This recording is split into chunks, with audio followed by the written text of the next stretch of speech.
Alors, bonsoir. Alors, pour commencer, merci à tous et à toutes d'être là ce soir. On parle souvent de troubles psychiatriques, mais on ne parle pas souvent des symptômes qu'on peut retrouver dans les pathologies psychiatriques ou dans d'autres pathologies d'ailleurs. Et donc, c'est pour ça qu'on est là, on est tous là ce soir. Alors, comme on ne sait pas tout sur tout, on va juste vous parler de ce que nous on sait et de l'état actuel des recherches. Vous avez pu constater que le format de ce soir est un peu particulier. On a fait des ateliers avant, des ateliers après, et on a eu une conférence.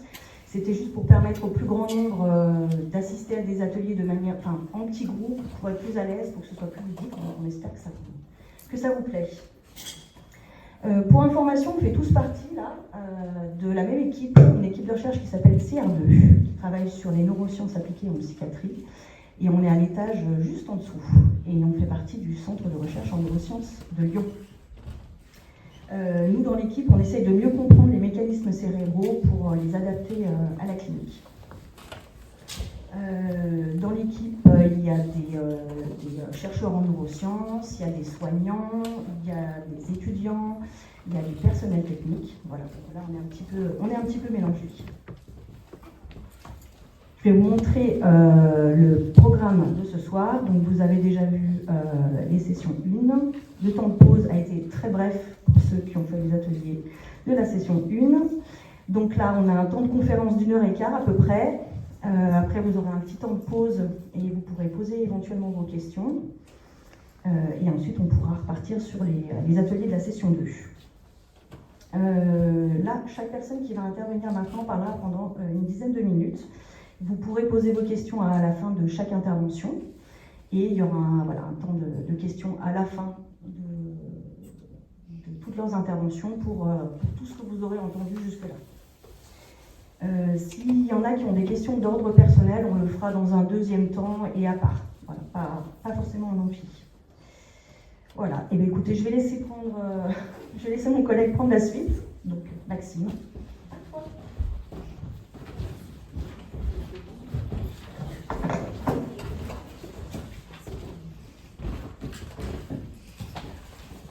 Bonsoir, est-ce qu'on m'entend? On m'entend. Tout est bon. Pour ceux qui ne m'ont pas vu en première session, je m'appelle Maxime. Pour les autres, je m'appelle toujours Maxime. Je suis doctorant en neurosciences, donc dans l'équipe CR2, comme l'a très bien présenté Leslie. Et là, je vais vous parler pendant une dizaine de minutes de stress pour faire écho aux ateliers qu'on fera ensuite avec les restants. Je pense que ça nous est tous déjà arrivé d'avoir du mal à dormir avant un événement important. Ça, c'est du stress. Ou de ressentir des tensions dans le corps quand on est débordé. Ça, c'est toujours du stress. Et c'est plutôt normal comme mécanisme. Mais d'abord, je voulais vous poser une question. Wow. Ma question, ça va passer trop vite. Mais ma question, c'est par rapport au QR code que vous avez peut-être déjà scanné ou que vous pouvez rescanner ici, c'est de me dire, vous, personnellement, qu'est-ce qui vous déclenche du stress? Et je vais vous laisser répondre.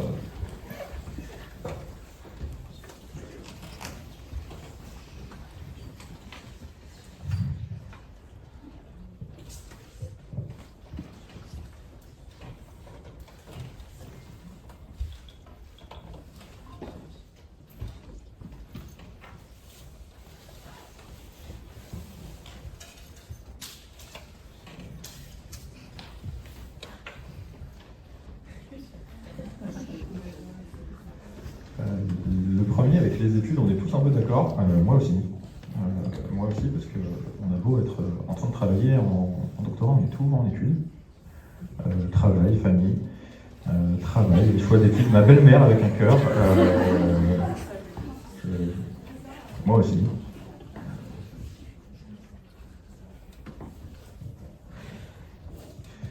Bon, là dans le tas, on peut tous le voir, ma mère, l'argent, la guerre, les gens me stressent aussi.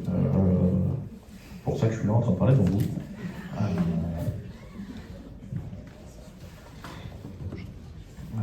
Alors la veille d'une compétition de sport, mon chef de travail me stresse aussi. Il est très gentil. Il ici, on a plein d'exemples, donc vous pouvez continuer, je vais peut-être pas tous les lire, hein, ça fait beaucoup. Mais on a plein d'exemples qui sont très généraux, qui s'appliquent à plein de gens, de la même manière que par exemple là, le travail, celui qui revient le plus le travail peut stresser plein de gens, et on en a aussi quelques-uns qui sont un peu plus personnels. En tant qu'humain, on est tous soumis au même type de stress, certains sont plus personnels. Les injonctions paradoxales. Très bien. Mais du coup, moi je vais passer à autre chose, parce que j'adore vos réponses, mais qu'on va pas y passer les 10 minutes. En termes de. Hop, voilà. Tant pis, trop tard. Le stress, qu'est-ce que c'est? Le stress, c'est une réaction naturelle du corps, c'est une réaction physiologique de votre corps et de votre cerveau face à une situation que vous percevez comme un danger, ou un défi, ou alors même une oppression. C'est votre cerveau qui passe en mode d'alerte pour préparer votre corps à réagir. Le premier événement, c'est que votre cœur va battre plus vite, vos muscles se tendent, vous allez respirer plus vite, plus attentif, c'est super utile, ça vous aide à vous adapter, à réagir plus vite, plus fort, et à vous dépasser quand vous n'avez plus le choix que de vous dépasser. Le seul problème, c'est que quand on parle de stress, parfois, on se mélange un petit peu les pinceaux, on mélange stress, anxiété, angoisse. Qu'est-ce que c'est que cette différence entre les trois? Mon premier point va être d'éclaircir un petit peu cette différence. C'est trois façons différentes de réagir face à un danger ou un défi. Le stress, comme je viens de vous le dire, c'est la réaction physiologique face à une situation qui est réelle et concrète. Par exemple, passer un oral, éviter un accident de justesse. Le stress, c'est un petit peu comme la petite flamme là, dans la cheminée qui chauffe, qui vous alerte et qui mobilise votre attention avant de partir en cacahuète. Ensuite, on a l'anxiété. L'anxiété, elle, au contraire du stress, il n'y a pas d'événement clair. C'est une peur par anticipation. Par anticipation, elle est tournée vers l'avenir et souvent, elle n'a pas de menace immédiate. Vous pouvez avoir peur de ce qui va arriver demain. Ça, c'est ce qu'on va appeler plutôt de l'anxiété que du stress. L'anxiété, c'est vous qui avez peur que la maison prenne feu à cause de la cheminée, alors qu'en vrai, tout est éteint. Et l'angoisse, elle, c'est une forme d'anxiété un peu plus intense, qui est souvent ressentie dans le corps directement avec des effets physiques. Par exemple, une boule au ventre, une sensation d'oppression ou des sueurs froides. Parfois, vous ne savez pas exactement pourquoi. L'angoisse, c'est quand vous allez vous réveiller, par exemple, sur la même métaphore, en panique, en sueur. Vous êtes certain que tout est en train de brûler, la maison, les meubles, tout est en train de brûler, même vous, vous êtes en train de brûler, alors qu'en vrai, c'est tout éteint. Pour vous le simplifier, le stress, c'est juste une réaction, c'est une réaction. L'anxiété, c'est une anticipation, et l'angoisse, elle, c'est un état très intense qui est ponctuel. Mais il faut se rassurer, le stress, c'est un mécanisme qui est, quant à lui, complètement normal et qui est même bénéfique, au même titre que la faim, la douleur ou le sommeil. Et il agit selon deux mécanismes principaux. Je ne vais pas rentrer vraiment très fort dans les détails, mais le premier mécanisme, c'est le système nerveux autonome sympathique qui va, après une cascade d'activation, créer de la noradrénaline et de l'adrénaline dans votre corps. Le deuxième mécanisme, lui, c'est un axe qui est un peu barbare, c'est l'axe qu'on appelle hypothalamo-hypophyso-surrénalien. On va le simplifier par HPA, parce que c'est quand même plus simple comme ça. Et après une cascade d'activation qui du coup part du cerveau et qui est un peu plus longue, va créer ce qu'on appelle du cortisol. C'est plus lent, mais ça maintient la réponse au stress dans le temps. Mais normalement, une fois que la menace est passée, il y a tout qui redescend. Le problème, il arrive quand l'arrêt ne se fait pas, quand les événements s'accumulent, que vous n'avez juste pas assez de temps pour récupérer ou que votre cerveau se bloque en mode alerte. Ces problèmes-là, ils peuvent mener à des dérégulations de vos systèmes de stress qui peuvent prendre plusieurs formes. Il ne faut pas oublier que le stress, c'est surtout un symptôme transdiagnostique et qu'il peut avoir, donc, comme je viens de vous le dire, plusieurs formes. La première dont je vais vous parler, c'est l'hypercortisolémie, c'est-à-dire que hyper pour il y en a trop, cortisolémie, le cortisol. Votre HPA, sous cette dérégulation, conduit à créer plus de cortisol que ce qu'il devrait par rapport à un stimulus qui devrait créer une certaine quantité de cortisol. Et cette hypercortisolémie se retrouve dans certaines pathologies psychiatriques, comme par exemple la dépression. 40 à 60% des cas de personnes souffrant de dépression, on a une dérégulation de l'axe HPA qui conduit à une hypercortisolémie. De la même manière, dans les troubles anxieux, donc de 30 à 50% des cas de troubles anxieux, on a une hypercortisolémie. Elle est aussi assez fréquente dans les troubles alimentaires, qui est lié à un stress qui est directement physique et qui est aussi lié à la malnutrition de ces troubles de comportement alimentaire. Dans la schizophrénie, l'hypercortisolémie est très fréquente. Elle peut aussi être variable dans un trouble, notamment le trouble bipolaire. Dans le trouble bipolaire, on a une hypercortisolémie en phase dépressive du trouble, mais dans les phases maniaques du trouble, on a de l'hypocortisolémie, donc hypo pour moins, cortisolémie toujours pour le cortisol, on a moins de cortisol par rapport à une situation qui devrait en créer une certaine quantité. Et on a donc de l'hypocortisolémie dans les troubles de stress post-traumatique. Souvent le cortisol est bas, ce qui est signe, c'est le mot que je cherchais, ce qui est souvent signe d'un axe HPA qui va être plus fatigué et qui va donc créer moins de cortisol dans notre organisme. Ces chiffres, d'ailleurs il n'y a pas que des chiffres, montrent que le mécanisme il est assez partagé, mais c'est surtout que ici on est dans le cadre d'un stress qui n'est malheureusement pas normal, on est en présence d'un système de stress qui ne fonctionne pas comme il le devrait. Et voilà. Mais on a aussi des prises en charge de stress, des prises en charge qui peuvent être à gestion immédiate, c'est-à-dire que lorsque vous vous sentez stressé sur un moment particulier, vous pouvez mettre en place ces choses-là, comme par exemple de la respiration, de la relaxation, ou sortir faire une activité physique. Ça permet des moyens concrets pour calmer l'alerte quand elle survient un peu trop fort et que vous en avez marre. On a aussi des gestions un peu plus long terme, par exemple un sommeil régulier ou une limitation de stimulants, comme par exemple peuvent l'être la caféine ou la nicotine. C'est un peu plus long terme, un peu plus difficile à mettre en place, mais ça peut aussi vous aider. Et il ne faut pas oublier non plus les prises en charge avec des accompagnements professionnels, comme les thérapies, des thérapies notamment les TCC, les thérapies cognitivo-comportementales, et aussi parfois certains traitements médicamenteux si votre stress s'intègre dans une pathologie. Mais encore une fois, avant de terminer, j'ai envie de vous dire que le stress, c'est pas une maladie, c'est pas non plus forcément un problème. C'est pas parce que vous ressentez du stress que vous êtes malade ou que vous êtes en train de développer un trouble psychiatrique, c'est un mécanisme qui est complètement normal, qui peut s'intégrer lorsqu'il est dérégulé dans des troubles. Mais le plus important, c'est que si vous vous rappelez du feu de cheminée, le stress, il est toujours comme un petit feu. Un petit peu, c'est cool, ça va chauffer la maison. Un peu trop, ça va brûler la maison, donc c'est moins cool. Mais donc faites attention à vous, il faut apprendre à vous écouter, à apprendre à écouter votre stress, à le reconnaître, à le comprendre et à demander de l'aide si jamais la flamme devient un peu trop grande.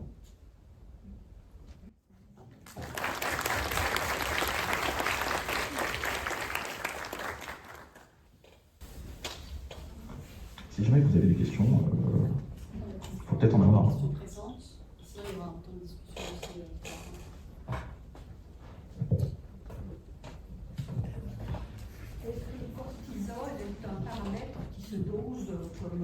Je vais vous laisser redire dans le micro, comme ça les gens dans la vidéo l'entendront. Okay.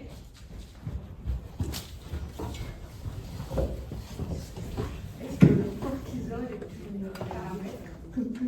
le cortisol est un paramètre qui se dose comme n'importe quel autre cholestérol Réponse courte, c'est oui. La réponse longue, c'est on peut le doser de plusieurs manières, que ce soit le cortisol prélevé dans des qui peut être dosé dans des prélèvements sanguins, mais par exemple moi dans une de mes études, je le fais à partir d'échantillons de salive. Et il est élevé de manière, enfin, quand il est perturbé, c'est sur une longue période ou simplement pendant une période de stress? Quand il est perturbé, ça va dépendre de quel type de perturbation on parle. C'est-à-dire que je peux vous le perturber de manière artificielle en vous stressant volontairement. Typiquement les ateliers, la deuxième session vous allez voir. La première session vous voyez bien de quoi je vais vous parler. Mais sinon oui, il peut être aussi perturbé à long terme, c'est ce qu'on va appeler un stress chronique. Et ça c'est ce qui s'inscrit dans certains troubles psychiatriques. Oui. Les bipolaires par exemple peuvent avoir un dosage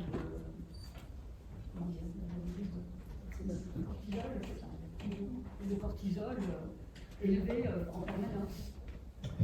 Plus ou moins suivant leur phase. Oui, c'est ça.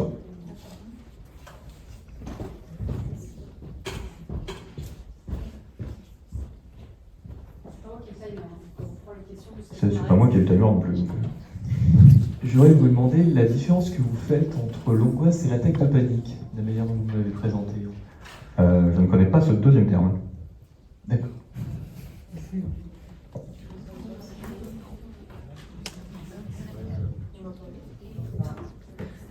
Vous m'entendez? Ah oui. Moi je m'entends.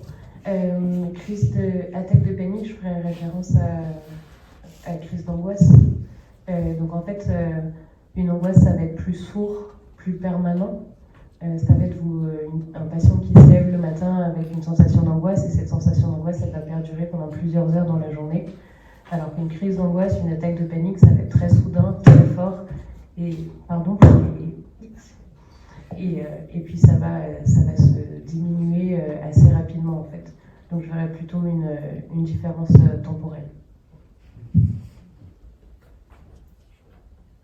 Oui, tout à fait.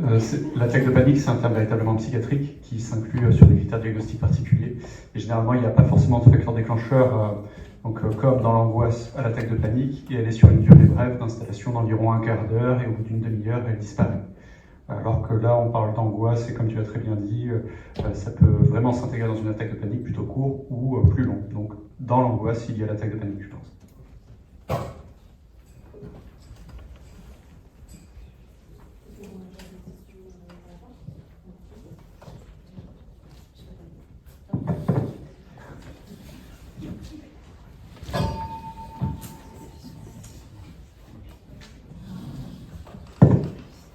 Alors, vous m'entendez? Oui. Alors, pour ceux qui n'étaient pas là au premier atelier, je m'appelle Camille. Je suis chercheuse postdoctorante en neurosciences cognitives dans l'équipe CR2. Et moi, aujourd'hui, je vais vous parler des hallucinations. Je vous laisse prendre vos téléphones. Première question, c'est quoi une hallucination? Donc, vous pouvez mettre un mot-clé ou une petite phrase pour exprimer, selon vous, qu'est-ce que c'est, à quoi ça correspond.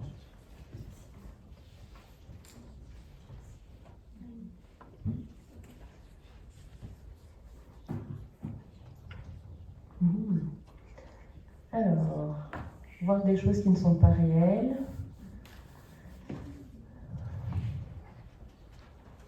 Vision irréelle, j'ai perception extérieure. Alors j'ai vision qui revient beaucoup, ok. Ah ouais, le et c'est. Effectivement, ça peut revenir beaucoup aussi, mais c'est pas lié aux hallucinations. Entendre des voix, manifestation du cerveau qui ne correspond pas à la réalité. Je vois que j'ai illusion sensorielle aussi, délire. Entendre des choses. Réalité virtuelle. La réalité virtuelle, c'est avec le casque. Une perception irréelle dans les 5 sens.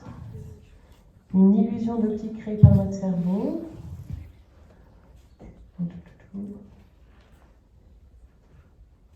Et je laisse le dernier participant envoyer sa réponse. Illusion sensorielle.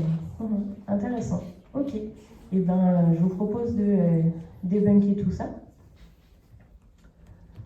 Alors, la manière dont on le définit en neurosciences cognitives, une hallucination, c'est une perception sensorielle d'un stimulus qui n'est pas réel, donc qui n'est pas présent dans l'environnement, qui n'existe pas.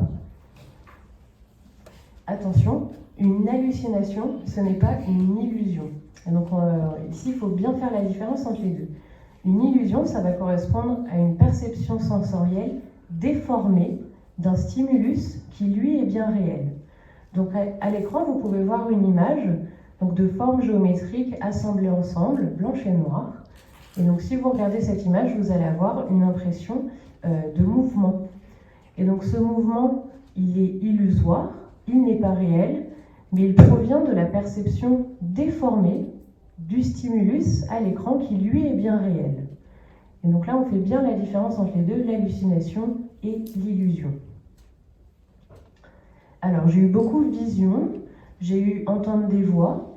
Donc, effectivement, on a des hallucinations dans la modalité auditive et visuelle, mais est-ce qu'il existe des hallucinations dans toutes les modalités sensorielles? Donc, comme vous l'avez dit, on peut entendre des voix, mais ça peut aussi être la perception de sons ou même de musique. On a aussi des hallucinations d'ordre visuel. Ça peut être des perceptions d'ombre, de visage ou de formes géométriques.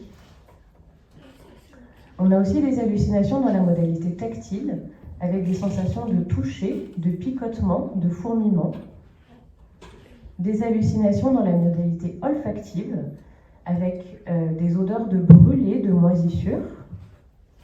Et puis enfin, des hallucinations dans la modalité gustative, avec des goûts dans la bouche, des goûts amers, métalliques ou sucrés. Donc on a bien des hallucinations dans toutes les modalités sensorielles, même si celles des modalités auditives et visuelles sont les plus fréquentes. Est-ce que vous saviez que nous avons un sixième sens, la proprioception? Donc la proprioception, c'est le fait de connaître la position de nos membres et de notre corps dans l'espace, sans avoir besoin de les regarder. Donc si vous fermez les yeux, que vous positionnez votre bras et que vous le déplacez, vous savez où il est en permanence. Je suis en haut, à 90 degrés, en bas. Et donc ça, c'est le sens de la proprioception. Et il est possible grâce à des récepteurs qu'il y a au niveau des tendons musculaires. Et donc là aussi, on a des hallucinations proprioceptives, fréquemment chez les personnes amputées, avec la sensation du membre fantôme. Donc la sensation que le membre qui n'est plus là est encore présent, en fait, tout simplement. On peut avoir des hallucinations dans une seule modalité sensorielle, donc une hallucination unimodale. Donc par exemple, le patient va seulement percevoir des visages. Mais on peut aussi avoir des hallucinations multimodales, donc qui prennent en compte plusieurs modalités sensorielles, par exemple, voir des visages et en même temps entendre des voix. Donc les hallucinations, on les retrouve dans de nombreux troubles psychiatriques, donc en majorité dans la schizophrénie, avec 70% des patients. On a aussi dans la dépression, chez 15% des patients, dans la bipolarité, avec 35% des patients, et chez les patients avec un stress post-traumatique, donc dans 25% des patients. Donc on voit bien que c'est un symptôme qui est transdiagnostique, qui est partagé entre les troubles psychiatriques, et c'est ce qui nous intéresse aujourd'hui. Mais, à votre avis, est-ce qu'il peut y avoir des hallucinations dans d'autres troubles que des troubles psychiatriques? Eh bien, la réponse est oui. Donc on va avoir des hallucinations fréquentes dans les maladies neurodégénératives, donc comme Parkinson, Alzheimer ou les démences à corps de Lévy. Et puis aussi dans des affections cérébrales ou sensorielles, donc des tumeurs cérébrales ou des épilepsies. Et puis on peut retrouver des hallucinations en absence de troubles. Alors, ça va être des conditions environnementales particulières, la prise de substances hallucinogènes bien sûr, mais aussi en cas de forte fièvre ou de privation de sommeil importante. Et puis deux choses qu'on a vues ou que vous allez voir en atelier, avec la privation sensorielle et des stimulations sensorielles particulières. Donc on a vu que les hallucinations, elles étaient très diverses, elles étaient présentes dans une multitude de troubles, mais pourquoi donc a-t-on des hallucinations? Et bien, dans la recherche aujourd'hui, on a 3 mécanismes principaux qui permettent d'expliquer l'apparition des hallucinations. La première, ça va être l'hyperactivité sensorielle. Donc les aires du cerveau qui sont responsables de la perception de nos sens, elles vont en fait être hyperactives. Donc plus elles vont avoir une activité qui est plus élevée que la normale. Et donc ça va créer des perceptions qui n'existent pas. Ensuite, on a le mécanisme des hyperprédictions. Donc le cerveau, naturellement, il fait des prédictions en permanence de ce qui va se passer. Par exemple, si vous appuyez sur un interrupteur, votre cerveau s'attend à ce que la lumière s'allume ou à ce que la lumière s'éteigne. Donc ça, ces prédictions, elles sont basées sur l'expérience que nous avons du monde. Dans le cas des hyperprédictions, en fait, le cerveau s'attend tellement à percevoir quelque chose qu'il crée lui-même la prédiction. Si je prends par exemple, un jour, vous attendez un livreur, et vous attendez tellement à ce qu'il arrive que parfois vous avez l'impression d'entendre toquer à la porte, alors qu'en fait, il n'y a personne, il ne s'est rien passé. Donc ça, c'est le cas d'une hyperprédiction. Enfin, on a le mécanisme de self-monitoring. Donc ça, c'est quelque chose qui est étudié actuellement dans notre équipe de recherche à PSYR2. Et donc ici, le cerveau ne fait pas la différence entre un stimulus externe dans l'environnement et un stimulus interne. Donc il va être une pensée ou le fruit de notre imagination.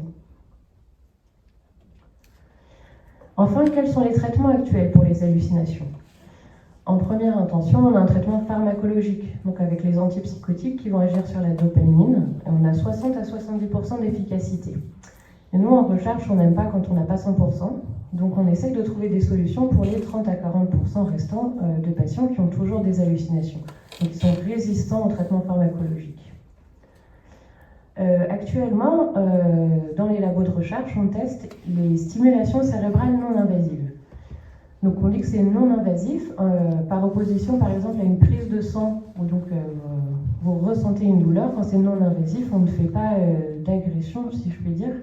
Donc là, on va en fait utiliser des machines qui vont être posées juste à la surface du crâne.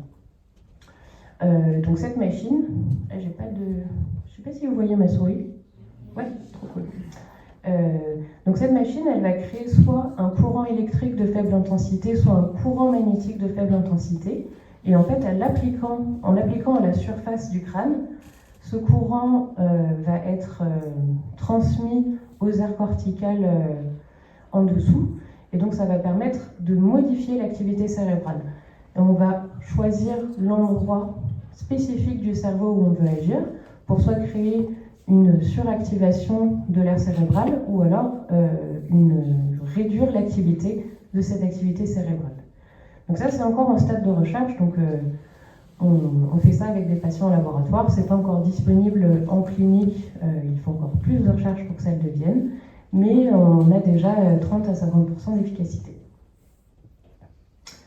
Et puis enfin, on a les thérapies cognitivo-comportementales.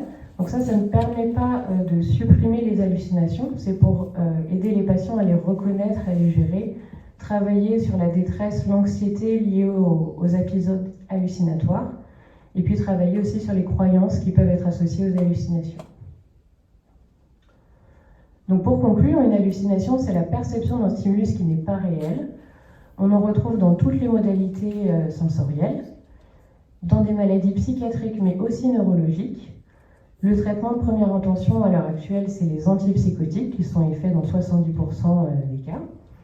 Et en termes de recherche, on a 3 mécanismes qui fonctionnent et on cherche actuellement une théorie réunificatrice, donc qui pourrait rassembler toutes ces théories en une seule. Donc voilà, je vous remercie et puis si vous avez des questions, n'hésitez pas.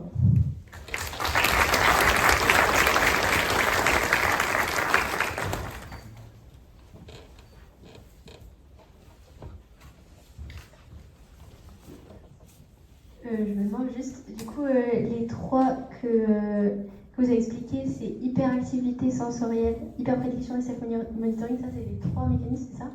Ouais. Ok, et du coup, comment est-ce qu'on pourrait réunifier les 3? Parce que ça me paraît très différent. Oui, alors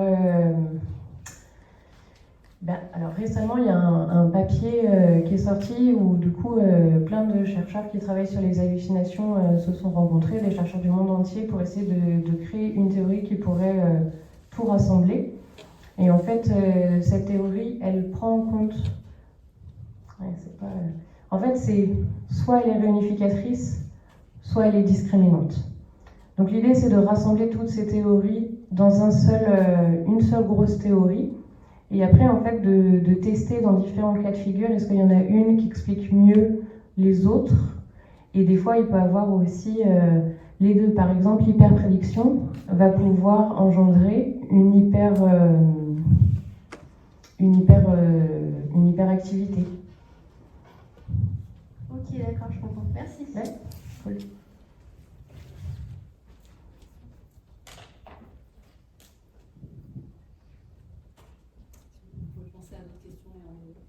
On peut avoir d'autres questions à la fin. Donc je laisse maintenant la parole à mes collègues qui vont vous parler du sommeil.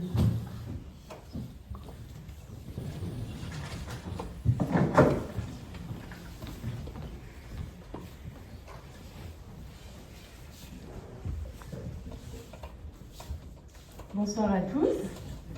Je suis Ilona Médic, doctorante en 2e année en neurosciences à l'équipe CR2. Et moi, c'est la Zoé Ouda, du coup, je suis étudiante en 3e année, neurosciences, sommeil et dépression. Et toujours dans l'équipe CR2 par contre. Est-ce que vous avez bien dormi cette nuit? Non. À main levée, qui a bien dormi? Ok. Qui a dormi moins de 6 heures? Levez la main. Ah oui, on est un peu plus au-dessus des statistiques. Ah, Ouda. On est un peu plus au-dessus des statistiques. Alors, on va commencer cette présentation via une enquête qui a été réalisée cette année, où des personnes ont pu répondre 4 heures environ de sommeil en semaine, contre 7h38, j'ai dit 4 heures, 7h04, pardon, de sommeil en semaine et 7h38 le week-end, donc c'est plus que l'année passée. Et puis quand on regarde les heures moyennes de coucher et de lever, on est à 23h11 l'heure de coucher et 6h30 l'heure de lever. Je ne sais pas si vous vous représentez, si vous vous reconnaissez dans ces horaires. On peut voir aussi qu'un quart des Français dort moins de 6 heures par nuit en semaine. Vous êtes un peu plus nombreux, je crois. Et ce qui est important, c'est que presque la moitié, soit 43% des Français, déclarent souffrir d'au moins un trouble du sommeil. Donc ils déclarent, ils n'ont pas de diagnostic. Mais alors comment avoir le diagnostic et est-ce qu'on sait ce qu'est un trouble du sommeil? Je vais vous laisser reprendre votre téléphone et répondre à la question. Quand on vous dit le mot trouble du sommeil, vous pensez à quoi?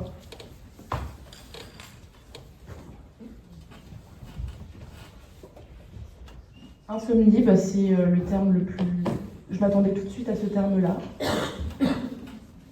Fatigue, encore insomnie, ok. Année, peut-être que vous vouliez dire apnée, je ne sais pas. Ou que ça change selon les années. Encore insomnie. Hypersomnie, ok, l'inverse. Somnambulisme. Anxiété, oui, on va en parler. Il y a beaucoup de termes. Ouais, jambes sans repos, apnée du sommeil. On va pouvoir en parler lors des ateliers pour la deuxième session. Cauchemar, oui, effectivement.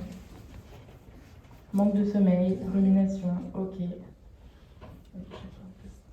Difficulté d'endormissement, c'est hyper intéressant. Ouais. Ok, mauvais sommeil. On voit bien que c'est l'insomnie qui prend vraiment le dessus. Hein. Souvent, quand on dit trouble du sommeil, on pense tout de suite à insomnie. Ok, bon, je pense qu'on a assez matière pour continuer la présentation.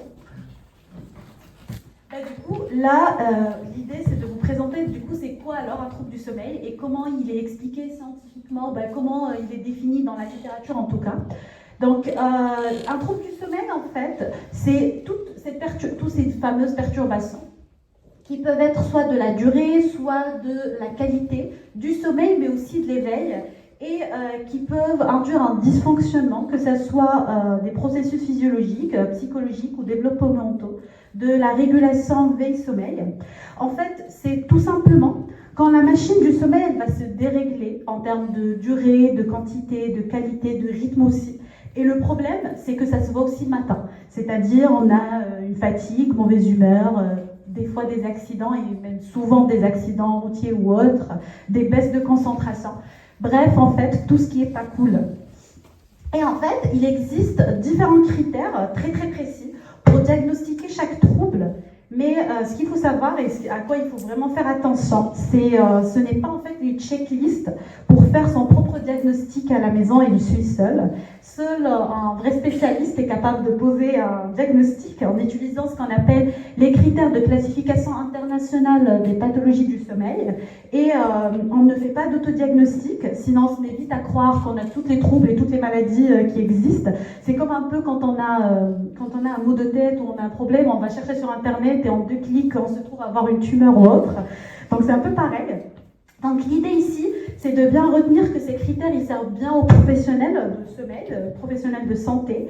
Et l'idée, si vous sentez que vous avez un trouble du sommeil, donc ce qu'on vous montrera tout à l'heure, c'est d'avoir le bon réflexe et c'est d'aller contrôler et d'aller diagnostiquer. Et alors, quels sont alors ces troubles du sommeil? Ce qu'il faut savoir, c'est qu'ils sont catégorisés en plus grandes catégories, majoritairement en 4 grandes catégories. La première, c'est ce qu'on appelle les dysomnies. Alors, dysomnie, c'est quoi? C'est tout ce qui, en fait, ces anomalies et ces problèmes de qualité, de quantité et de rythme du sommeil. Et on trouve principalement ce qu'on appelle l'insomnie chronique. J'ai bien vu tout à l'heure que tout le monde a pu ressortir le mot insomnie comme un trouble du sommeil. Donc c'est incapacité de dormir, ces endormissements qui sont lents et répétitifs pendant plusieurs fois au cours de la nuit. Donc l'hypersomnie idiopathique, c'est heures de sommeil très très lents mais pas réparateurs du coup. Et de la narcolepsie qui est aussi une forme d'hypersomnie mais plus caractérisée par la présence d'une cataplexie. Et des troubles du rythme circadien, donc entre retard de phase, avancée de phase, jet lag ou autre. Mais par contre, ce qu'il faut retenir, c'est qu'en fait, ces troubles peuvent être pathologiques uniquement si on a des symptômes, en fait, qui durent plus que 3 nuits par semaine, plus que 3 mois, et on a en fait, il faut au moins, en fait, pour parler de troubles, des conséquences en termes de fatigue, irritabilité, baisse de motivation ou peut-être aussi des erreurs de travail. La deuxième catégorie se présente par ce qu'on appelle des parasomnies. En fait, parasomnie, c'est uniquement en fait ces comportements qui peuvent être anormaux, qui peuvent être bizarres pendant le sommeil et qui font aussi pendant les transitions veille-sommeil. Et là, c'est là où on parle de somnambulisme, on parle de terreur nocturne, ces cris et parler pendant la nuit, principalement pendant ce qu'on appelle le sommeil lent profond, les cauchemars, qui vient interagir avec notre sommeil paradoxal, les troubles du sommeil, le trouble du comportement sommeil paradoxal, et tout pareil. Donc on ne peut pas du coup parler de parasomnie de tous ces exemples au même un d'eux si on n'a pas des épisodes répétés et récurrents, si en fait il n'y en a pas des conséquences aussi fonctionnelles entre l'anxiété, la fatigue, les risques que ce soit de blessures ou autres, mais aussi des perturbations sociales qui peuvent être engendrées. En fait, l'idée entre ces deux grandes catégories, ce qu'il faut retenir, c'est que en fait, la parasomnie, en fait, c'est tout ce qui est comportement étrange pendant le sommeil. Et la dysomnie, par contre, c'est un problème du sommeil lui-même. Ensuite, on va retrouver les troubles du sommeil liés à la respiration. Donc, qu'est-ce que c'est ? Ça va être des anomalies respiratoires qui vont perturber et la continuité et la qualité du sommeil. En exemple, on peut retrouver l'apnée du sommeil. Donc l'apnée du sommeil, c'est vraiment des pauses respiratoires pendant la nuit, on ne s'en rend pas compte. Donc on a l'apnée obstructive du sommeil, l'apnée centrale et l'hypopnée. Alors quand est-ce que ça devient pathologique ? Eh bien d'abord quand on a une présence de symptômes diurnes, donc de symptômes la journée, comme la somnolence, la fatigue ou encore des troubles de la concentration. Et c'est pathologique également si on retrouve des événements respiratoires objectivés, c'est-à-dire des indices d'apnée et d'hypopnée, par exemple des pauses respiratoires qui vont être plus que 5 par heure avec des symptômes, mais également sans symptômes quand on les retrouve au nombre de 15 par heure. Et enfin, dernière catégorie, c'est les troubles du mouvement liés au sommeil. Donc ça va être des mouvements anormaux, simples et répétés, qui vont être associés au sommeil. Et en fait, c'est différent des parasomnies parce que dans le cas des troubles du mouvement, ils vont être simples et répétés, alors que les parasomnies, ça va être un processus un peu plus complexe. On retrouve le syndrome des jambes sans repos. Donc c'est vraiment cette sensation où on a une envie irrépressible de bouger les jambes. Ça peut être des tremblements, des picotements, des brûlures, des sensations dans les jambes. Et on retrouve aussi le bruxisme. Donc le bruxisme, c'est le fait de grincer des dents pendant la nuit. On peut ne même pas s'en rendre compte.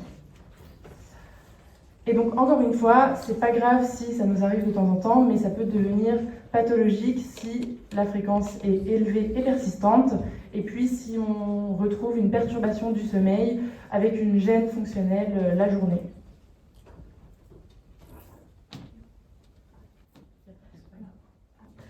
L'idée est tout ce qu'on voulait plutôt transmettre, et j'espère que l'idée a été claire, c'est que le sommeil n'est pas juste en fait fermer ses yeux et rêver. Il peut être perturbé de plein de façons différentes. On a vu entre l'insomnie, l'hypersomnie, les apnées du sommeil, les troubles du rythme. En fait, ce n'est jamais anodin. Ça a un impact sur notre santé, notre mémoire et notre humeur également.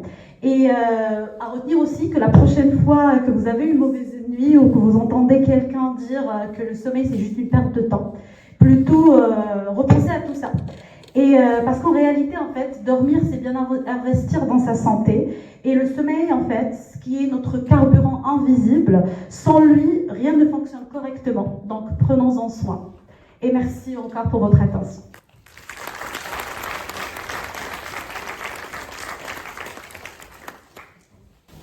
Toutes vos questions sont les bienvenues, si vous en avez en tout cas.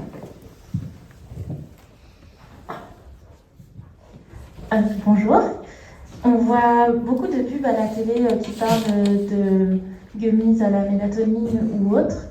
Est-ce qu'il y a des accoutumances ou des...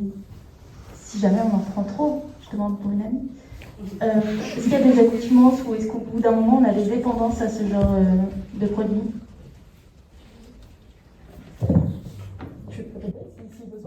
En tout cas, en fait, je sais que la mélatonine, normalement, non, il n'y a pas d'addiction. C'est pas un traitement qui est addictif, en tout cas, ce que je sais et ce que j'ai toujours lu. Mais le dosage y est adapté, c'est pour ça on ne prend pas. La mélatonine, ce qu'on dit, et l'idée aussi qu'on a essayé avec Ilona de vous transmettre cela, on ne prend pas de prescription, on ne fait pas sans. Et les médecins, ils font des dosages en fait en fonction du besoin, en fonction du ce qu'on peut voir. C'est pour ça aussi il y a des enregistrements derrière entre la polysomnographie ou autre qui aiderait bien à avoir ce dosage. Mais en tout cas, c'est pas un traitement qui est addictif. Ok, merci. Tu veux y ajouter quelque chose? Non, mais comme tu avais dit, c'est une des molécules qui est très bien tolérée et qu'on peut prendre, que parfois dans certains syndromes génétiques rares, on prescrit à très forte dose, type 20 mg. Donc comparativement aux gummies de 1 mg, il y a une grosse différence. En tout cas, c'est un traitement qui fonctionne, qui peut fonctionner jusqu'à une autre dose tout en étant très bien toléré. Mais oui, comme l'a dit Ouda, c'est mieux d'être encadré par un médecin sur ces doses. Le dosage, il diffère en fonction des troubles. Je sais que, par exemple, dans les syndromes de jambes sans repos, on peut aller jusqu'à 6 mg, ce que je savais, mais après, c'est toujours voir un spécialiste. Ça, c'est l'idée principale. Est-ce qu'il y a une raison pour laquelle le temps de sommeil, il augmente? Parce que vous avez montré dans la première diapo qu'il y avait plus de 10 minutes par rapport... je ne sais pas si vous savez...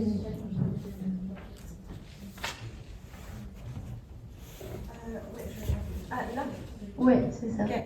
Pourquoi c'est-à-dire qu'on a des résultats plus importants cette année que l'année dernière? Oui.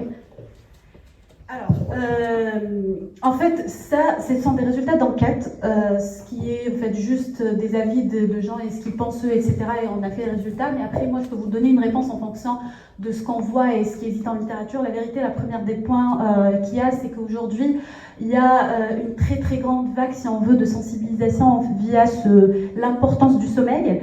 Là, on parle sommeil, on parle de problèmes de sommeil, en fait, plus ouvertement, via différents moyens, notamment via la médiation scientifique, même en termes de recherche. Il faut savoir aussi, on a plus de projets de recherche sur le sommeil. En termes aussi de médecine, depuis toujours, on savait que principalement le sommeil était plus pour des neurologues, des pneumologues, des cardios. Aujourd'hui, on a des médecins généralistes, on a des psychiatres.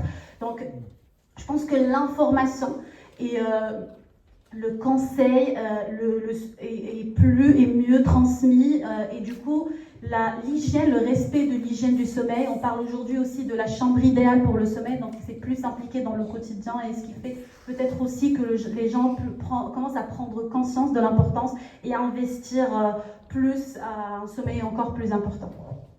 En tout cas, c'est ce qui a été révélé en termes de paroles des gens, se disait aussi dans la littérature, dans certaines enquêtes. Ok, merci.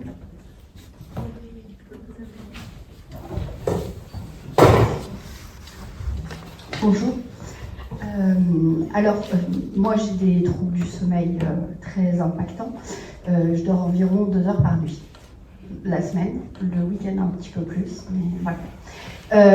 On m'a souvent dit qu'en fait, contrairement à la croyance commune, c'est pas parce qu'on a passé une mauvaise nuit qu'on va passer une bonne journée et vice-versa, qu'on a passé une bonne nuit qu'on va passer une bonne journée, mais l'inverse en fait, qu'il faut passer une bonne journée pour pouvoir passer une bonne nuit, qu'il faut avoir des rythmes dans la journée, des signes de fatigue naturelle en fait, pour pouvoir avoir du sommeil.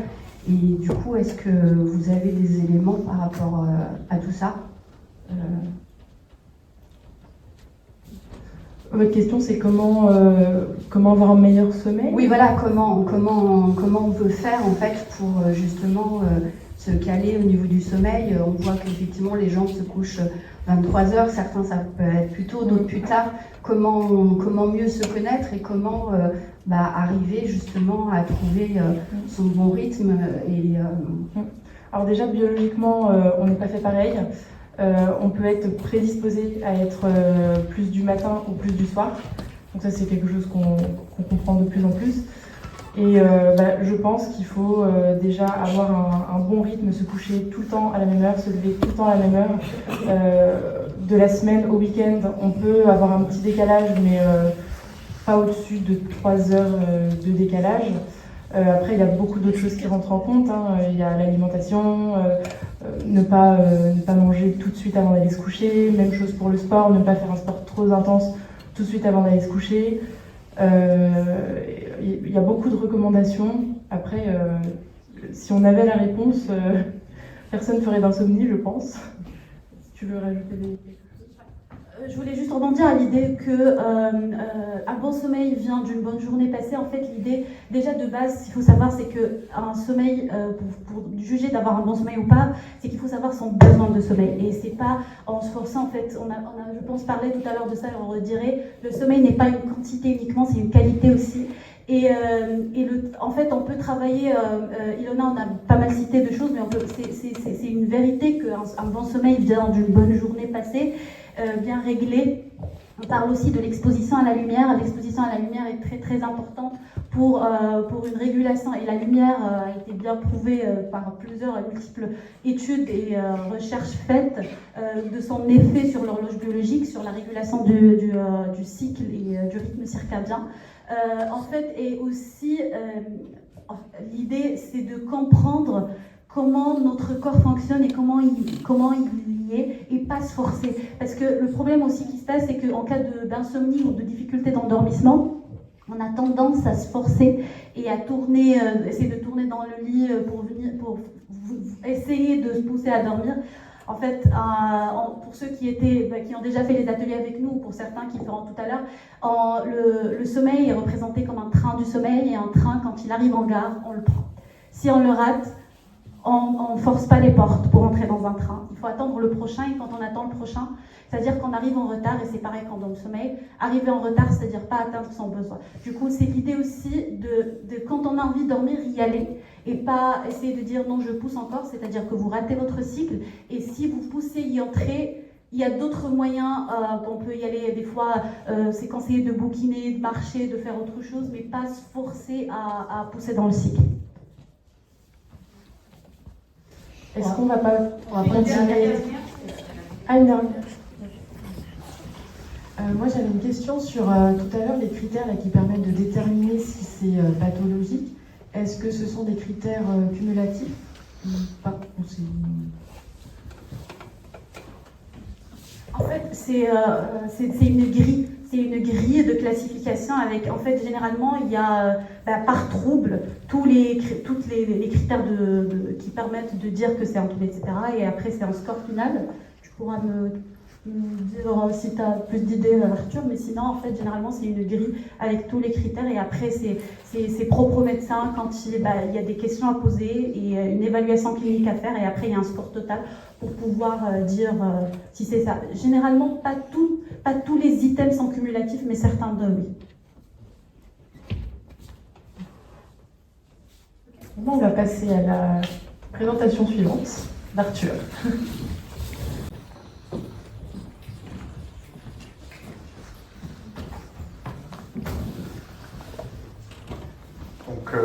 Donc bonsoir, je m'appelle Arthur Giraudot, je suis en thèse en psychiatrie et stagiaire-chercheur au laboratoire IR2. Et ce soir, je vais vous parler d'un phénomène très important en santé mentale qui est l'anédonie. Alors je vous pose directement la question, à quoi vous fait penser ce terme étrange qu'est l'anédonie? Et je vous laisse prendre votre téléphone et répondre à ce QCM suivant.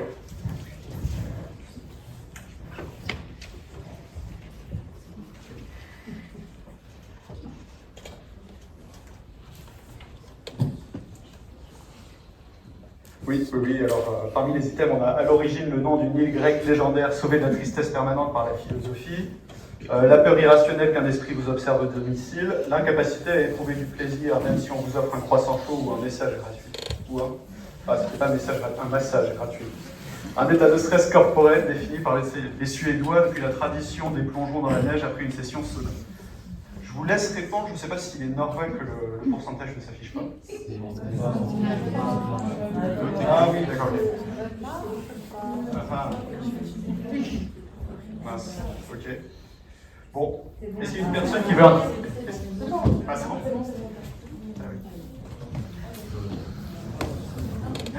Ah oui. Ah bravo, je me dis que...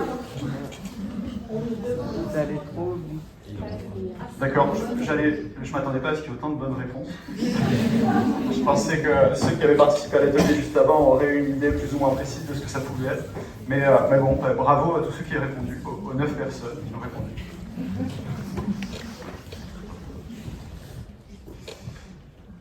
L'anédonie, donc, c'est un symptôme en psychiatrie que beaucoup de gens vivent ou ont vécu sans forcément pouvoir la nommer.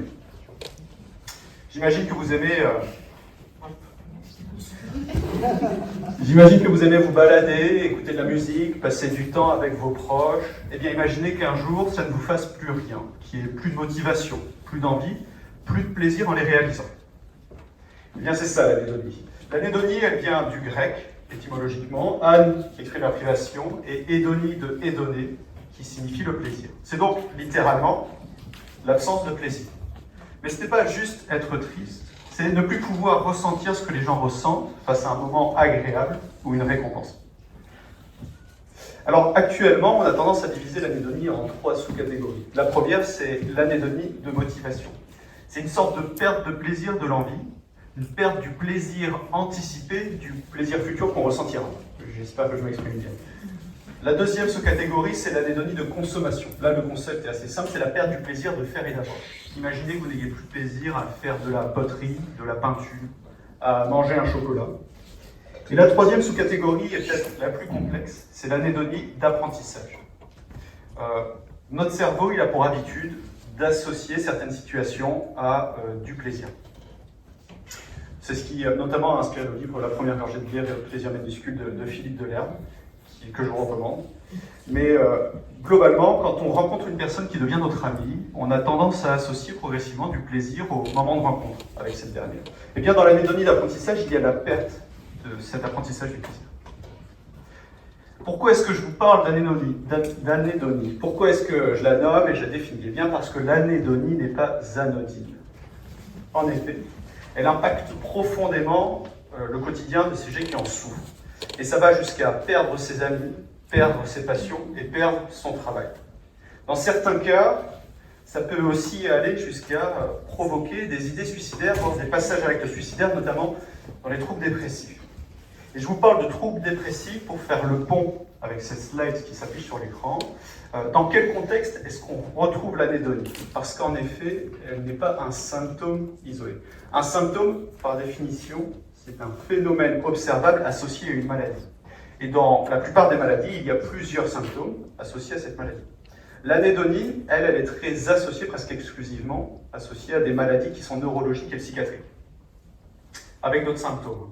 On la retrouve dans la maladie de Parkinson, dans la maladie d'Alzheimer et dans certains types d'AVC. Dans les troubles psychiatriques, on la retrouve principalement dans les troubles dépressifs et les troubles psychotiques chroniques, comme la schizophrénie.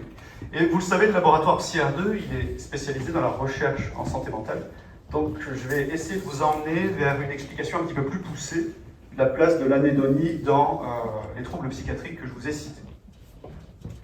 Dans la dépression, l'anédonie est plus que très fréquente, elle est centrale. Elle est associée à plus de sévérité, plus de résistance thérapeutique et plus de rechute en phase de rémission. Dans la schizophrénie, c'est un petit peu différent. C'est principalement l'anédonie de motivation qui s'exprime. C'est-à-dire que les personnes qui souffrent d'un trouble de l'ordre de la schizophrénie ont une tendance à avoir des difficultés à prendre en compte le plaisir dans leur prise de décision. Ce qui en vient à l'absence de prise de décision et donc à une tendance à plus d'isolement social et à une perte d'autonomie qui parfois est très rapide. La question, enfin, le point suivant que je vais aborder avec vous pourrait se résumer par la réponse à la question suivante. Qu'est-ce qui ne va pas, enfin, qu'est-ce qui génère l'anédonie? Qu'est-ce qui est à l'origine de l'anédonie, plutôt? Bon, on pourrait dire que c'est le cerveau qui est à l'origine de l'anédonie. Mais plus spécifiquement, quel dysfonctionnement spécifique au sein du cerveau pourrait générer ce symptôme de l'anédonie? Eh bien, l'anédonie, comme tout symptôme neurologique ou psychiatrique, est associé et est lié à une perturbation des neurones, qui est la cellule principale du cerveau, qui lui permet d'exercer ses fonctions. Et par extension, ces neurones dysfonctionnels vont induire vont avoir une baisse de ses capacités à communiquer correctement avec les autres neurones. Et en neurosciences, on a tendance à dire que les neurones sont organisés en circuits. Et en fonction des circuits atteints, il va y avoir un ou plusieurs symptômes qui vont s'exprimer. Et dans l'anédonie, c'est le circuit de la récompense qui est impacté. C'est le circuit qui est à l'origine de la motivation, du plaisir anticipé et du plaisir. Et le symptôme de l'anédonie repose principalement sur une baisse des concentrations en messagers chimiques au sein du circuit de la récompense, les messagers chimiques qui vont permettre la communication entre les neurones. Ça repose principalement sur une baisse de concentration de la dopamine, vous en avez peut-être déjà entendu parler, mais la dopamine donc, est à l'origine de ce qui va motiver la personne à aller chercher une récompense, et aussi une baisse des concentrations en opioïdes naturels tels que les endorphines, là aussi, peut-être que vous en avez déjà entendu parler, qui elle est à l'origine du plaisir ressenti quand on a la récompense. Et pour essayer de synthétiser ça en choses plus claires et un peu plus simples, on a tendance à associer la dopamine au wanting, c'est le vouloir. C'est je sais qu'il y a du chocolat qui est dans mon placard, donc je vais avoir la motivation et le plaisir anticipé d'aller me lever pour aller chercher ce chocolat. Et le liking est associé à l'appréciation, c'est le plaisir ressenti quand le chocolat il prend sur notre bouche. Est-ce qu'il y a des solutions thérapeutiques à l'anédonie? Vous me direz peut-être, et ça paraît très logique, que finalement on s'en fiche un petit peu de l'anédonie si on traite la maladie et que les symptômes s'en vont, alors il n'y a pas de souci et pas besoin de s'attarder sur l'anédonie. Ouais, mais la difficulté, elle réside là. En fait, l'anédonie, elle est généralement résistante ou partiellement résistante au traitement habituel des maladies dans lesquelles elle se retrouve. Et comme ça impacte énormément le quotidien de ceux qui en souffrent, du coup, il y a eu un développement de la recherche sur ce terrain-là pour essayer de développer des stratégies thérapeutiques qui puissent cibler plus spécifiquement l'anédonie. Et donc, en toute logique, et si tant est que l'origine de l'anédonie telle que je l'ai expliquée soit aussi simple, il faudrait agir sur le circuit de la récompense, le refaire fonctionner correctement. Et donc, c'est pour ça qu'il y a eu pas mal d'essais, d'études qui ont été réalisées sur certaines molécules ayant pour but d'augmenter la concentration dans le circuit de la récompense de dopamine. Et c'est pour ça qu'il y a eu des molécules telles que le bupropion, les antipsychotiques de 3e génération et le L-Dopa qui ont été testés, qui viennent augmenter la concentration de dopamine assez directement dans les zones du circuit de la récompense, mais aussi dans d'autres aires cérébrales. Il y a d'autres molécules comme la kétamine et la psilocybine qui sont des molécules assez tendances en ce moment, mais là je mets des guillemets parce que le rapport en santé mentale il est vraiment important, qui vont venir par voie plutôt indirecte augmenter la dopamine aussi dans le circuit de la récompense. Il existe aussi, pour finir, d'autres techniques thérapeutiques non médicamenteuses pour venir réactiver un petit peu le circuit de la récompense. Ce sont toutes les techniques de neurostimulation qui ont été déjà un peu abordées par Camille. Mais en fait, dans la neurostimulation, il y a les types de neurostimulation transcrânienne, plus localisées, qui sont des techniques par lesquelles on pose des électrodes sur le crâne. Et donc on vient justement émettre des stimuli qui soient électriques ou magnétiques pour venir stimuler soit directement le circuit cérébral par des modalités d'ondes qui vont aller profondément dans le cerveau, soit indirectement en venant moduler des régions cérébrales qui sont plus superficielles, mais qui vont venir avoir une action sur le circuit de la récompense par voie indirecte. C'est ce qu'on appelle une régulation top-down. Et il y a d'autres techniques de neurostimulation beaucoup plus invasives, qui sont très intéressantes, mais réservées aux cas exceptionnellement résistants ou exceptionnellement graves et résistants. Ce sont les Deep Brain Stimulations, ce sont des neurostimulations invasives, profondes, où on va venir faire des micro-neurochirurgies dans lesquelles on va venir implanter deux petites aiguilles au niveau du centre du cerveau sans léser le cerveau pour être au plus près du circuit de la récompense et venir stimuler les neurones d'intérêt plus directement. J'en ai fini pratiquement pour ma présentation. Simplement, je vais résumer ce que j'ai pu dire. L'anédonie, ce n'est pas simplement être triste, c'est ne plus pouvoir ressentir de plaisir. Ça a un impact énorme sur les personnes qui en souffrent. La bonne nouvelle, c'est qu'aujourd'hui, il y a quand même un bon développement de la recherche pour mieux comprendre son origine et le fonctionnement de l'anédonie. Il y a aussi un gros effort qui a été fait sur la recherche du symptôme de l'anédonie chez les personnes qui souffrent de différents troubles psychiatriques dans le but de mieux l'identifier. Et donc tout ça fait qu'on la traite mieux aujourd'hui. Donc tous ces éléments font qu'on va vers une psychiatrie qui est globalement plus précise, plus humaine et globalement plus efficace. Donc je crois que j'ai fini ma présentation. Je vous remercie pour votre attention.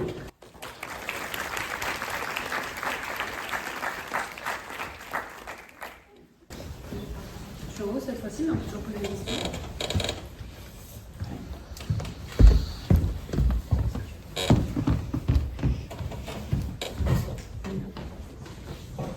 Est-ce que l'anédonie peut être une conséquence d'un effet secondaire de certains traitements, par exemple? Oui, tout à fait. Comment est-ce qu'on peut faire la part des choses? Alors là, ce qui est essentiel, c'est d'avoir un suivi médical rigoureux dans le but d'identifier et même de rapporter spontanément les effets secondaires qu'on peut ressentir. Et le but est alors avec le médecin de pouvoir changer de stratégie et l'adapter pour ne plus ressentir ces effets secondaires qui peuvent être l'anédonie dans certains cas. Oui, merci pour la présentation. J'ai une petite question par rapport à maintenant avec les réseaux sociaux et tout l'accrochage des gens au téléphone, aux vidéos. Ça parle aussi du circuit de la récompense. Qu'est-ce qui se passe quand une personne attend l'anédonie? C'est-à-dire, quelle est l'interaction entre... Si elle ressent plus de plaisir quand elle fait face aux vidéos, etc. C'est intéressant ce que vous dites, parce que je crois que vous faites le lien avec l'addiction, du coup, aux écrans qu'il puisse y avoir. Dans l'anédonie, il n'y a plus aucun plaisir. Il y a une régulation vers le bas de la dopamine.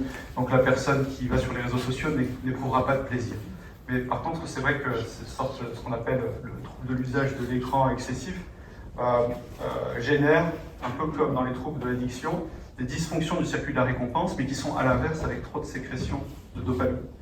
Et donc il va y avoir une dérégulation inverse, une suractivation peut-être du circuit de la récompense qui va générer des troubles de l'ordre de l'addiction. Mais je ne crois pas que pour les écrans on puisse parler d'addiction pour l'instant.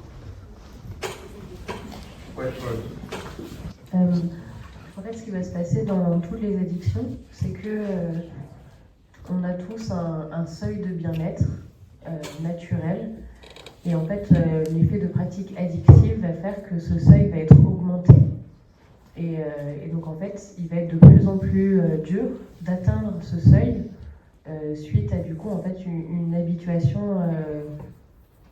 des récepteurs du cerveau à la dopamine qui vont en demander toujours plus.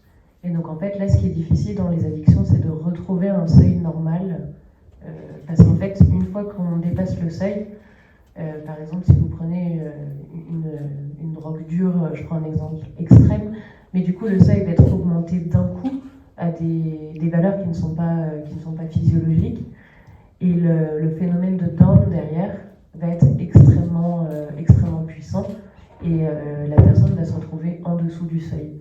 Et donc en fait, c'est toujours cette histoire de seuil que les personnes vont essayer de rattraper en continuant à utiliser la substance addictive. Donc en fait, effectivement, là, c'est le même système, le système de la récompense, qui est dérégulé.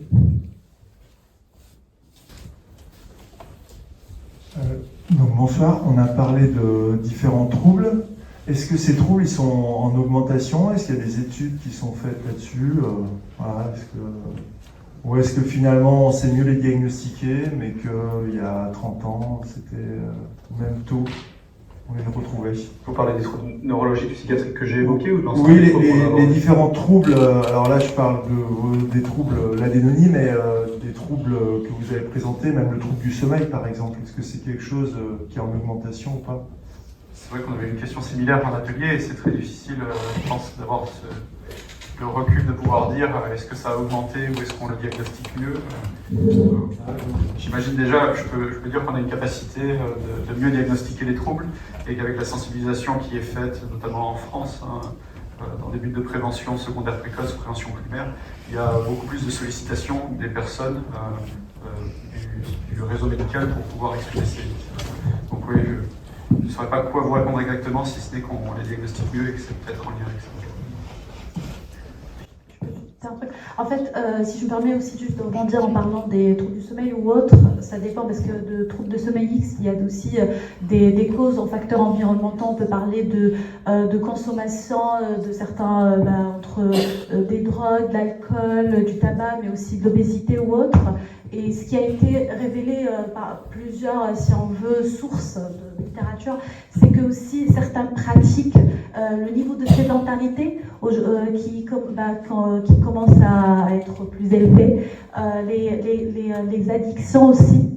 Donc c'est un peu lié, moi je suis tout à fait d'accord et c'est aussi la question qu'on se pose tous avec l'idée d'Arthur, c'est qu'aujourd'hui on a plus de moyens de diagnostic qui peut peut-être faciliter ça, mais des fois pas que. Il y a aussi d'autres facteurs entre ce qui est sédentarité, mais aussi des pratiques et le taux d'obésité également qui fait que peut-être, en tout cas, on a des troubles du sommeil encore plus importants, et certains d'entre eux. Oui, moi j'avais une petite question, mais simplement technique. Vous aviez parlé l'anédonie, c'était lié à des troubles au niveau des neurotransmetteurs, mais aussi qui était lié à certaines aires du cerveau. Et il y avait possibilité de soigner par électrostimulation. Comment est-ce que ça peut... est-ce que c'est simplement au niveau du soin?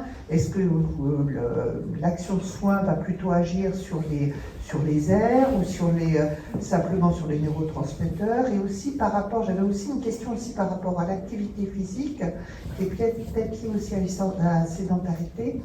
Le fait de faire de l'activité physique, est-ce que ça rééquilibre pas aussi ces troubles? Oui, pour répondre à l'activité physique, il est vrai que le fait de faire du sport engendre une sécrétion hormonale, une réactivation un petit peu du corps qui a un effet sur le cerveau et qui peut engendrer une sorte de neuromodulation et venir contribuer à l'amélioration des symptômes que vous avez évoqués. Et ensuite, sur le système de neuromodulation, alors en 10 minutes, j'ai été peut-être un petit peu réducteur sur l'origine de l'anédonie. Le circuit de la récompense il est perturbé. Potentiellement pas uniquement par la baisse de dopamine et d'endorphine, mais d'autres systèmes qui sont très complexes et dont la preuve n'a pas forcément établi étant à l'origine de l'anédonie. C'est quelque chose qui est toujours en cours d'investigation, l'origine exacte de l'anédonie. Sur les techniques de neuromodulation qui par voie indirecte vont venir agir sur le circuit de régulation, les aires cérébrales ou les circuits cérébrales sont très interconnectés et ont des effets les uns envers les autres d'activation ou de régulation vers le bas. Et par un système d'ondes, le but est de venir se positionner sur des aires cérébrales qui, on pense, vont venir contribuer à la régulation vers le haut des systèmes un peu plus basaux. Mais ça s'est fait par essai empirique. Finalement, il y a différentes études qui ont rapporté qu'il y avait une amélioration de l'anédonie par des techniques comme la RTMS, qui est une technique localisée, en venant stimuler les régions frontales gauche. On s'est rendu compte qu'il y avait une amélioration de l'anédonie, et donc on s'est dit potentiellement qu'il y avait un lien, un niveau indirect, régulation top-down, des circuits de récompense par ce biais-là. Je ne sais pas si je m'exprime bien. Oui. Ça voudrait dire qu'il y aurait quand même des aires, le cerveau fonctionne quand même par air qui serait susceptible d'être dirigé. Oui, alors c'est une question toujours très complexe, et encore actuelle en ce moment. On a parlé d'air jusqu'à aujourd'hui, on parlait beaucoup d'air cérébrale, et on se rend compte qu'elles sont tellement interconnectées qu'il est difficile aujourd'hui même de pouvoir assurer que le cerveau fonctionne sur des systèmes d'air. Il y a des millions et des millions de circuits interconnectés et qui jouent un rôle l'un sur l'autre. Je pense qu'actuellement il faut rester prudent et ne pas dire qu'on peut catégoriquement parler d'air cérébral, très dissocié. J'avais une question concernant justement les gens qui sont de plus en plus sur les réseaux sociaux, qui sont basés sur le phénomène de plaisir, de stimuler le phénomène de récompense en permanence, qui sont surstimulés là-dessus.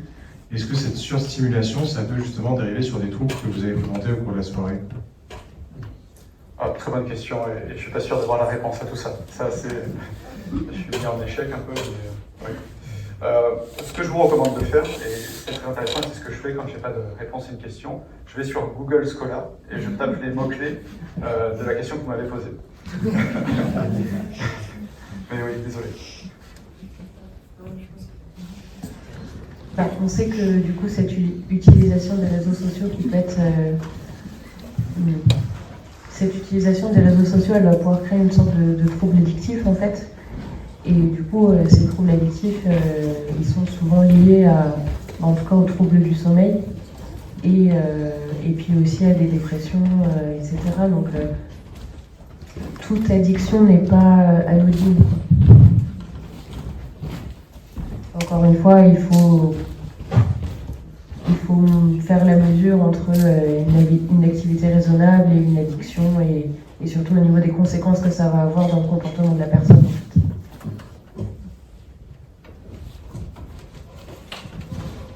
Moi, je me demande, parce qu'aujourd'hui, on parle beaucoup des maladies psychiatriques. Là, vous avez parlé des symptômes.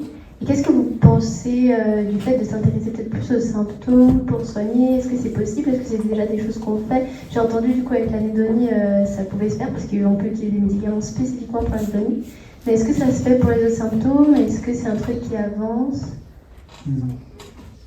Oui.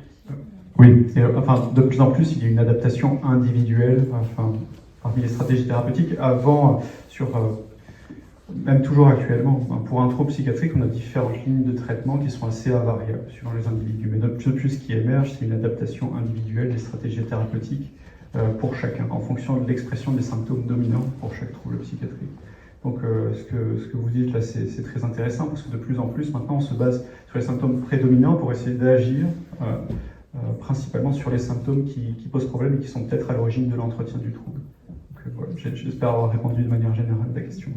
Et du coup, on utilise plus des médicaments. Enfin, on peut utiliser des médicaments ou alors ça se fait plus par thérapie verbale parce que pour traiter un symptôme en particulier. Alors, on ne traite jamais un symptôme en particulier, parce que généralement, notamment en psychiatrie, il y a plusieurs symptômes qui expriment le trouble. Enfin, il y a peut-être des cas extrêmement rares où il n'y a qu'un symptôme associé à une maladie, mais c'est très difficile de poser un diagnostic avec un symptôme, parce que généralement, c'est la cumulation des symptômes qui fait qu'on a un trouble psychiatrique. Et les stratégies thérapeutiques, elles sont individualisées, mais elles sont généralement combinées aussi. Donc, sauf sur des cas de syndrome dépressif léger, trouble dépressif léger, là il y aura généralement une thérapie cognitivo-comportementale seule, mais dans la plupart des troubles psychiatriques, c'est généralement association avec thérapie cognitivo-comportementale ou thérapie autre, entretien médical régulier et stratégies plus médicamenteuses qui vont venir du coup s'adapter au cours du temps et en fonction des réponses. Voilà. Ok, merci. Moi, j'aurais aimé savoir ce qu'il en était de la plasticité cérébrale dans ce genre de troubles, parce que c'est évoqué pour pallier des insuffisances de certaines zones, notamment de certaines fonctions cognitives ou sensorielles. Oui, la plasticité cérébrale, c'est quelque chose qu'on évoque de plus en plus dans les stratégies thérapeutiques qu'on emploie.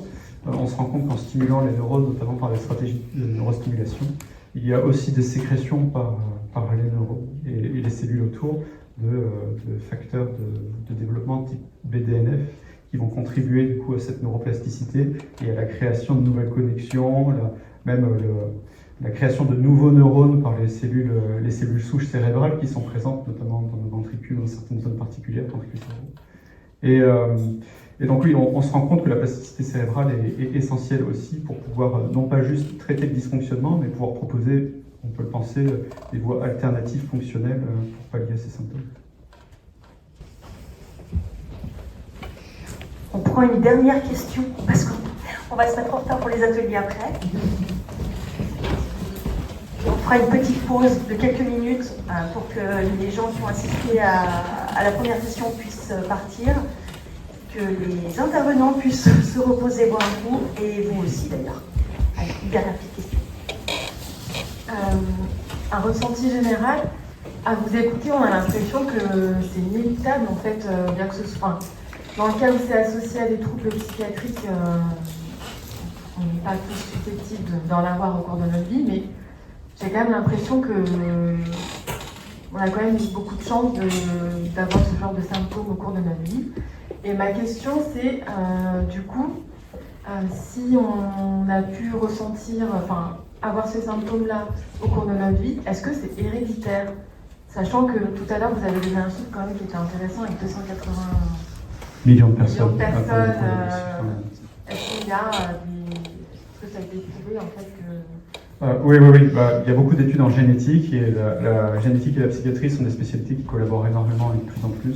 Il y a une part d'héréditabilité qui est de plus en plus mise en évidence au travers des études. Ça ne signifie pas que si on a fait un épisode dépressif dans notre vie, nos enfants auront forcément un épisode dépressif associé. C'est très hétérogène. Et vous parliez on a de la chance de ne pas avoir de troubles psychiatriques. Oui, on a vu à quel point c'était fréquent, presque 20% de risque d'avoir un épisode dépressif vie entière pour un individu adulte. Oui, on a tous nos différences, nos seuils de vulnérabilité qui sont variables en fonction des troubles psychiatriques. C'est pas inéluctable, le trouble psychiatrique, mais c'est fréquent, ça nécessite d'être à l'écoute un peu de notre rythme de vie, de nos routines de vie, et ça nécessite aussi d'avoir une connaissance peut-être aiguë des stratégies et des ressources qui sont disponibles pour pouvoir se faire aider le plus tôt possible et éviter que ça se transforme en trouble psychiatrique, ces symptômes annonciateurs, ou éviter que... non, il n'y a pas d'autre.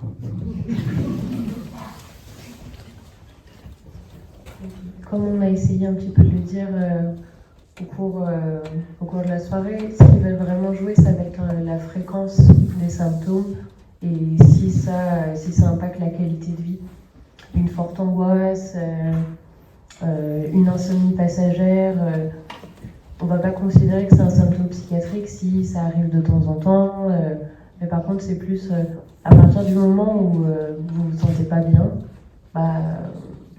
là, il faut faire quelque chose, mais sinon, il ne faut pas s'inquiéter non plus outre mesure d'une mauvaise nuit, ou même toute une semaine de mauvaise nuit si au travail, ça s'est très très mal passé. Voilà, il faut prendre en compte aussi les facteurs environnementaux qui sont présents. Oui, tout à fait. Notre corps est très solide. Il y a beaucoup de stratégies d'adaptation qui sont automatiques, même inconscientes.